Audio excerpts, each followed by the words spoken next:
అని విషాదం గుండె చెరువవుతోంది. బాధ ఉబికొస్తుంది. కన్నీటికే కన్నీళ్లొచ్చే ప్రమాదం. భవిష్యత్తుపై ఎన్నో ఆశలతో హైదరాబాద్ లో అడుగు పెడుతున్న విద్యార్థులు కుటుంబ భారాన్ని మోస్తూ ఉద్యోగ విధుల్లో బిజీ అయ్యేవారు మరికొందరు. రోజు వారి పనుల కోసం నగరబాట పడుతున్న వారు ఇంకెందరో.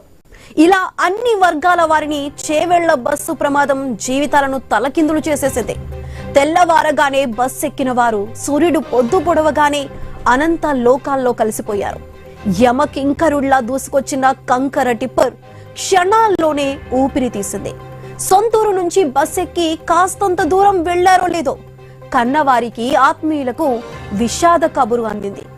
ఎంతో సంతోషంతో బస్ ఎక్కిన వారు ఇక ప్రాణాలతో తిరిగి రారని తెలుసుకుని అచేతనంగా పడిపోయారు.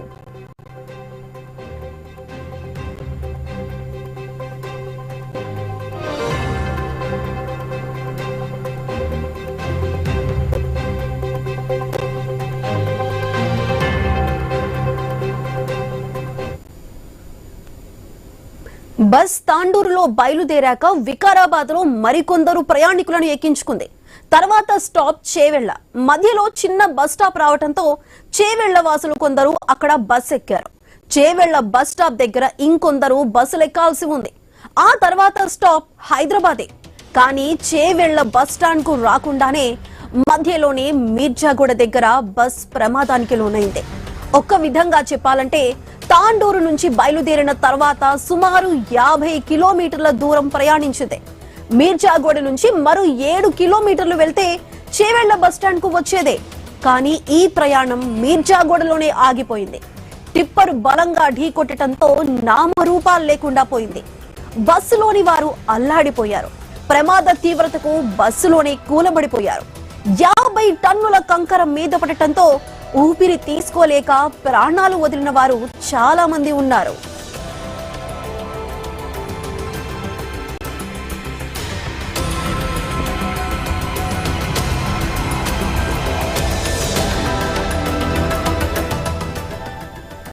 అసలే ఉదయం ప్రయాణం.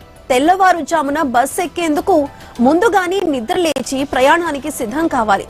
బస్సులో సీటు దొరికితే 2-3 గంటలు ఒక కునుకు తీయొచ్చని భావించేవారు అనేక మంది. అలా నిద్రపోతున్న వారు చాలా మంది నిద్రలోనే తుది శ్వాస విడిచారు. సీటు దొరక్క కిక్కిరిసి నిలుచున్న వారు నిలుచున్న చోటే కదల్లేక కూలబట్టారు. ప్రమాదం తర్వాత బస్సులో దీనస్థితిని చూస్తే ప్రయాణికులు ఎలాంటి నరక స్థితిని అనుభవించారో అర్థం చేసుకోవచ్చు.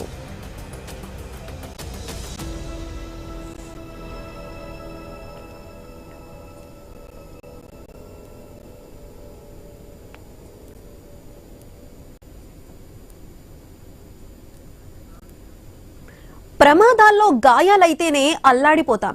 అలాంటిది ఒక మనిషి చనిపోతే అది తీరని లోటే. చేవెళ్ల దగ్గర జరిగిన ప్రమాదం ఇలాంటి కన్నీటి చారలను చాలా కుటుంబాలకు మిగిల్చింది. టిప్పర్ ఎంత బలంగా ఢీకొట్టింది అని చెప్పుకోవటానికి చిన్న ఉదాహరణ. ప్రమాదంలో బస్సు దాదాపు 50 అడుగులు వెనక్కి వెళ్లటమే. అంటే టిప్పర్ వేగానికి బస్సు కూడా తట్టుకోలేకపోయింది. టిప్పర్ డ్రైవర్ క్యాబిన్ మాత్రమే దెబ్బతింటే బస్ మాత్రం డ్రైవర్ సీటు వెనుక వైపు పొడుగ్గా మొత్తం నుజ్జు అయింది. అంత తీవ్రత కలిగిన ప్రమాదంలో ప్రయాణికులు ఆ సమయంలో ఎలాంటి మరణ వేదన అనుభవించారో అర్థం చేసుకోవచ్చు.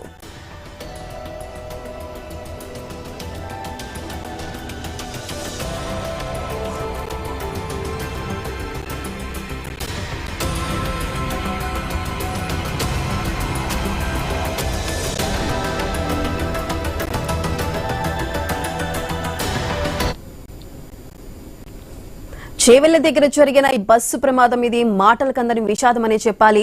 అసలు అక్కడ ఉన్న ఆ పరిస్థితిని చూస్తే గుండె చెరువు అవుతోంది. బాధ కూడా ఉపికొస్తుంది.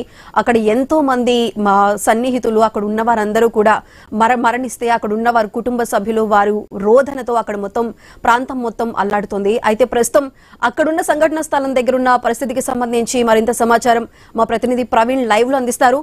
ప్రవీణ్, చెప్పండి, అక్కడ మొత్తం ఇంకా సహాయక చర్యలు పూర్తయినట్టేనా? అక్కడ ఉన్న ట్రాఫిక్ ని క్లియర్ చేశారా? ప్రస్తుతం అక్కడ ఎటువంటి పరిస్థితులు నెలకొన్నాయి?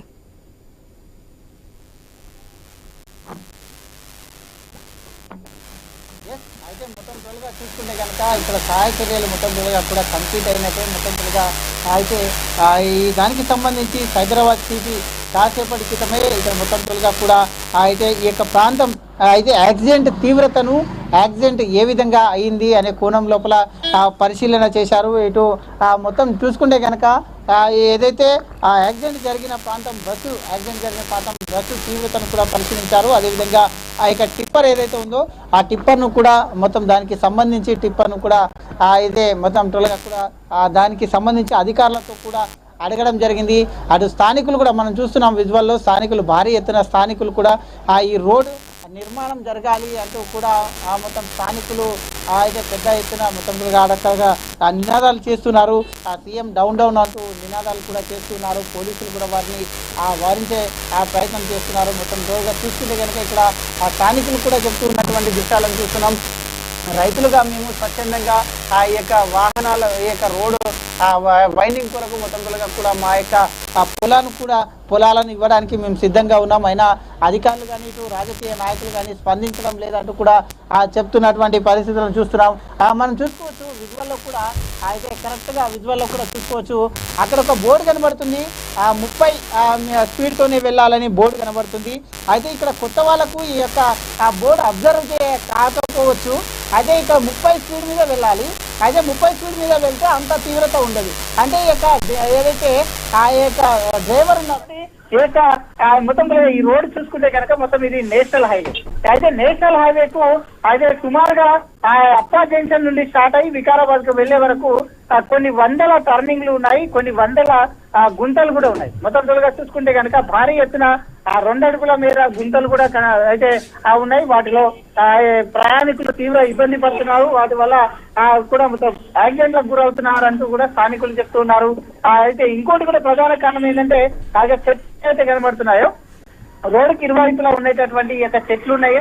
ఆ యొక్క చెట్లను కూడా తొలగించాలి అని కూడా చెప్తున్నారు. కానీ అధికారుల వర్షం వచ్చే వరకు ఆ యొక్క చెట్లను తొలగించాలంటే పర్యావరణకు సంబంధించినటువంటి అంశం కాబట్టి అది కోర్టులో నడుస్తుంది. వాళ్ళు కోర్టుకు వెళ్ళారు అంటూ కూడా అధికారులు చెప్తూ ఉన్నారు. అయితే ఇక్కడ ముందే అడవి ప్రాంతం లాగా ఉంటుంది, ఓపెన్ ప్లేస్ ఉంటుంది కాబట్టి చలికాలం వస్తే మొత్తం కూడా ఆ మంచుతో కూడుకుని ఉంటుంది కాబట్టి ఆ యొక్క అయితే కండిషన్స్ కూడా అక్కడక్కడ ఆ యొక్క ఇక్కడ ఉన్నటువంటి వాళ్ళు ఎవరైతే లోకల్లో ఉంటారో వాళ్ళకు మాత్రమే దీని సిచ్యువేషన్ ఈ యొక్క రోడ్డు పరిస్థితులను మొత్తం కూడా చూసుకొని వెళ్లేందుకు అవకాశం ఉంటుంది. మనం కూడా చూసుకుంటే కనుక అక్కడక్కడ ఆ రోడ్డుకు సంబంధించినటువంటి గుంతలను కూడా చూసుకోవచ్చు. ఈ విధంగా అయితే గుంతలు మొత్తం రోజులుగా చూసుకుంటే కనుక ఈ విధంగా గుంతలే కాకుండా అటు రోడ్డు చూసుకుంటే అయితే కిందికి పైకి కూడా రోడ్డు కనిపిస్తూ ఉంటది. అంటే ఈ రోడ్డు మెయిన్ గా చూసుకుంటే కనుక ఇది నేషనల్ హైవే రోడ్. ఇది నేషనల్ హైవే రోడ్ పరిస్థితి చూడొచ్చు ఏ విధంగా ఉందో. మొత్తం రోజుగా కూడా గుంతలమయం ఉండడమే కాకుండా ఈ విధంగా ఉండడం వలన కూడా అయితే ఇబ్బందులకు గురవుతున్నాము, యాక్సిడెంట్లు జరుగుతున్నాయి అంటూ కూడా చెప్తూ ఉన్నారు. చూసుకోవచ్చు సూచిక బోర్డు కూడా అక్కడ మళ్ళవలసిన ప్రదేశము అంటూ కూడా చెప్తున్నారు. కాసేపట్లో ముందర వెళ్తే ఒక టర్నింగ్ ఉంటుంది అంటూ కూడా సూచిక బోర్డులు ఉన్నాయి. అంటే ఆ విధంగా సూచిక బోర్డులను కూడా గమనించకుండా ఈ యొక్క లారీ డ్రైవర్ ఎవరైతే ఉన్నారో ఆ డ్రైవర్ మొత్తం కూడా దాని సూచిక బోర్డు చూసిన తర్వాత కంట్రోలింగ్ కు రావాలి. కంట్రోలింగ్ వచ్చేసి స్పీడ్ తగ్గించుకోవాలి. అయితే ఇక్కడ స్పాట్ జరిగినప్పుడు అయితే ఇది ఎప్పుడైతే యాక్సిడెంట్ అయిందో ఈ యొక్క యాక్సిడెంట్ జరిగినప్పుడు ఎంత స్పీడ్ తో వెళ్ళాలి అనేది కూడా ఇక్కడ మనకు స్పష్టంగా ఉంటుంది. చూసుకోవచ్చు విజువల్ మొత్తం దీనికి సంబంధించినటువంటి చూసుకోవచ్చు 30 స్పీడ్ అని చూపిస్తున్నాం. విజువల్ క్లియర్ గా ఐన్యూస్ ఎక్స్క్లూజివ్ గా ఐన్యూస్ స్క్రీన్ పైన ఆ యొక్క స్పీడ్ చూస్తున్నాం. మనం 30 స్పీడ్ తోనే వెళ్ళాలి. అంటే ఈ యొక్క వెహికల్ ఎంత స్పీడ్ తోనే వెళ్ళిందో ఆ బస్సు ఎంత డ్యామేజ్ అయిందో దాన్ని బట్టి స్పష్టంగా తెలుస్తుంది. ఇక్కడ 30 స్పీడ్ తోనే పోవాలంటే కూడా ఒక సూచిక ఉన్నా కూడా ఈ యొక్క లారీ డ్రైవర్ ఎవరైతే ఉన్నారో ఆ డ్రైవర్ దాన్ని గమనించకుండా వెళ్ళడం. అదేవిధంగా అయితే తాండూరు నుండి 5 గంటలకు సుమారుగా ఉదయం 5 గంటలకు తాండూరు నుండి యొక్క బస్సు ఆర్టీసీ బస్సు ప్రయాణం అయితే అక్కడి నుంచి ప్రారంభమైంది.